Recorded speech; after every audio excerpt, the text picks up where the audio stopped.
Montour, and I'm here with the state representative today, Don Moffitt. I'm going to talk to him about mandatory overtime, and I'll let him introduce himself. Well, it's good to be with you. I'm looking forward to your interview. I've been in the legislature, I've been elected to my 10th term, so I'm in my 19th year.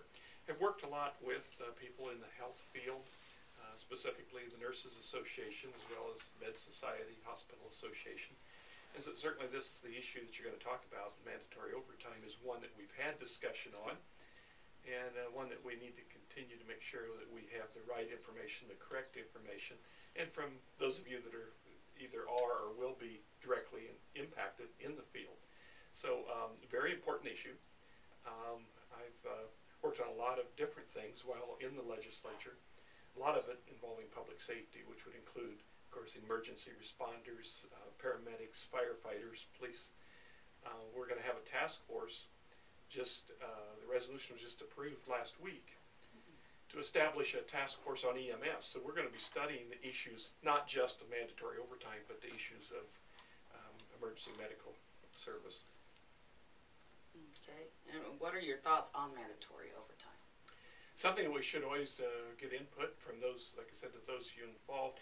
In reading the papers and some of the studies that you have cited, and it's been my feeling as I've served in the legislature, those of you that are really there, you know the impact that it has, and it appears that mandatory overtime can actually be detrimental to both the nurse and to patients. Now, there are times when it's probably unavoidable. Emergency situations, you know, back in, I think it was February, we had the blizzard here in our area, and a lot of hospitals and facilities with nurses, people had to stay over. The next crew couldn't even get in some cases. So that's unusual. That's rare. It definitely, I view mandatory overtime, or overtime, the issue of overtime, as something that should be negotiated. It should be established ahead of employment. It definitely, there are times when the employee probably maybe additional overtime would be beneficial depending on their situation in life, whether they're looking at major expenditures, a new purchase of a car or a home. There are other times when it does not fit in their schedule. So overtime is most satisfactory when it's agreed upon, not mandatory. So I think overtime should be voluntary, should be established ahead of time, the protocol, or under what conditions. Things can be done, such as establishing a pool of people that want to work overtime, and they know when or how often they'll be working. And based on studies, it certainly appears that maybe an established amount of overtime that the employee agrees on ahead of time. Now, in terms of management, they have to keep the facility open. They have to make sure that there's adequate staffing. But some of the studies certainly show that mandatory overtime can reduce the quality of care. No one intentionally, but just due to the stress, the fatigue, the time on duty, it can lead to additional problems. And that's what we want to avoid, both for the nurse and for the patient. Okay. What triggered legislation to pass the law against mandatory overtime? I think, as I remember, the driving force, the main leader on that was the Illinois Nurses Association, and at least in terms of relating to the legislature, and it was based on actual experience that their members had, and the potential detrimental impact, negative impact, how that impacted on their members. And that wasn't based on hypothetical situations, that was based on actual situations. So to a large extent, the Illinois Nurses Association played a major role in it. Now, of course, that was dealing with the other side being management and the hospital association. But I think, I clearly believe that all sides want the same thing, and that's the best possible patient care and job satisfaction for the nurses. But I would say, in answer to your question, the Illinois Nurses Association. Okay. And who lobbied this legislation? The Illinois Nurses? Right, and they have full-time lobbyists that would come and meet with legislators and explain to them the issues, answer their questions, get them additional information if they need it. And so, the Nurses Association has an excellent lobby. Okay. Now, what changes have been made since the law has been passed? Offhand, I'm not certain of that many changes, if any, that have been made because the law is relatively new. But it is the kind of thing that we need to continue to monitor, and I think they're going to be the individuals in the field that are going to be the ones that are going to be able to come to us and say, you know, we passed this law, but here's something we didn't anticipate. We need to look at changing it this way. Anytime a group like the Nurses Association or Hospital Association or Medical Society or any other special interest group, they can come with the real impact. What's really happened? Here's what we've seen happen when there was mandatory overtime. And I know some of the studies, it seems like there was kind of a threshold there of 12-hour shift or longer. It started to take a downward trend in terms of fatigue, of job satisfaction, of really burnout, or even potentially mistakes. And so that with traditional, of course, working is an 8-hour shift and then even going up to 12. But get beyond that 12, some of the studies that I have been made aware of, it appeared that there was a significant increased percentage problem. So we have to continue to monitor. It's rare that the law you passed doesn't need to be changed a little, tweaked a little bit. It's rare that you pass a perfect bill. So I think the important thing is that we keep monitoring it, and those that are directly impacted have input, have suggestions for how it can be changed, if it needs to be. Okay. And then are there thoughts of spreading the current new legislation into other healthcare type facilities like the nursing homes or, you know, when the health facilities at the prisons, because they still have the mandatory overtime? I think that based on how well the law works in its present application, will have some impact on whether it is expanded. The health care that is needed, the service that is needed in the situations that you just named, nursing homes and correctional facilities, for the most part, would be a little different application, a little different need than in a general situation of a hospital and an emergency room or critical care unit.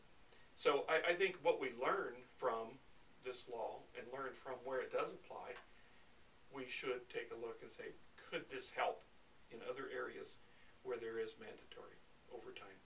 We as a legislature always need to be receptive, and if there's a better way to do something, we need to be open to that, especially when we get that input from the people directly involved.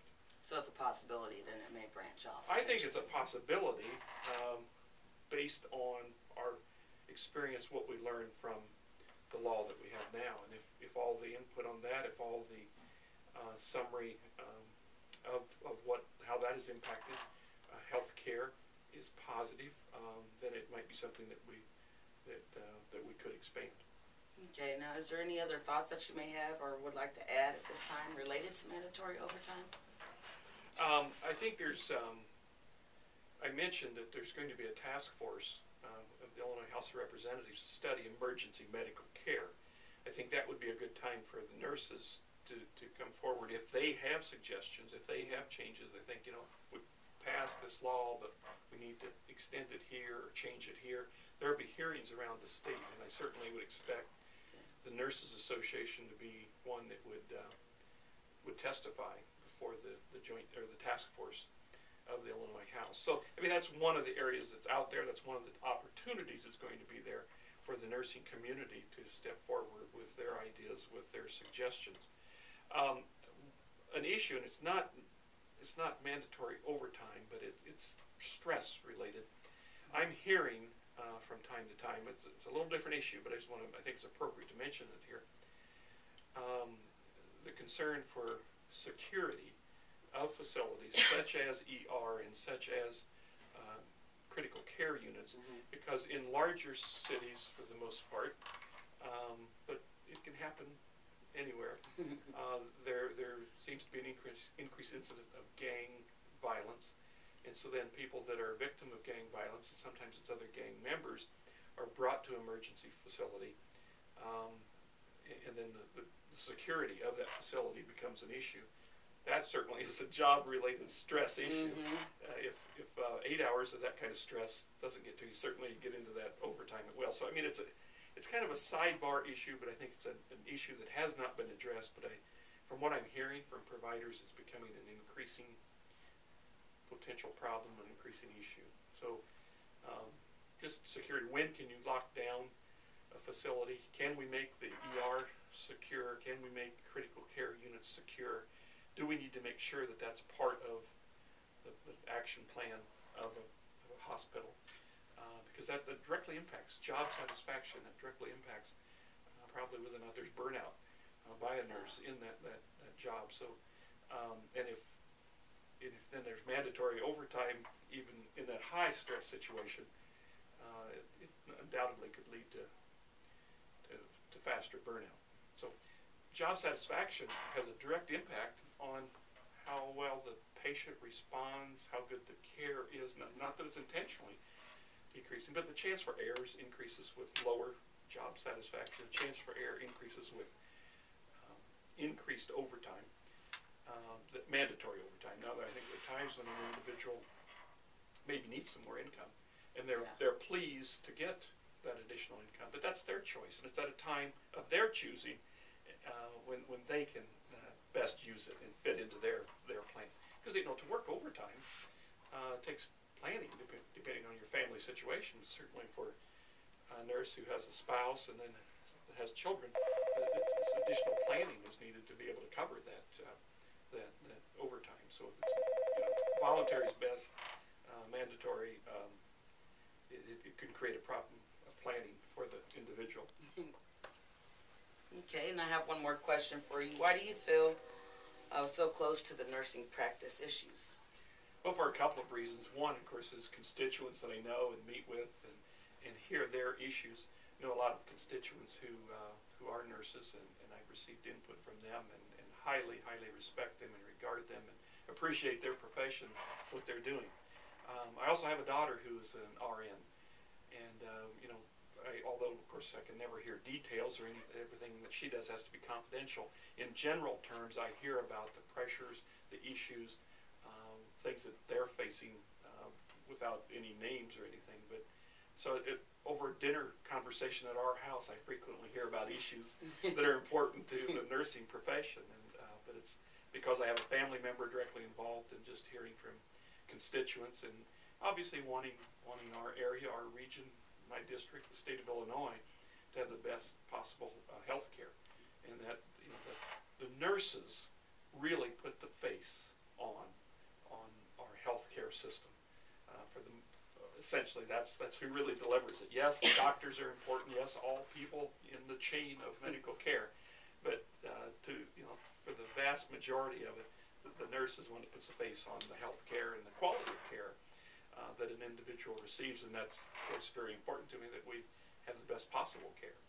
So it's both from a constituent standpoint, but also from a family standpoint, and things, like I say, that I hear around the family dinner table when we get together for family meals or family celebrations. Then I'll hear things in a general term.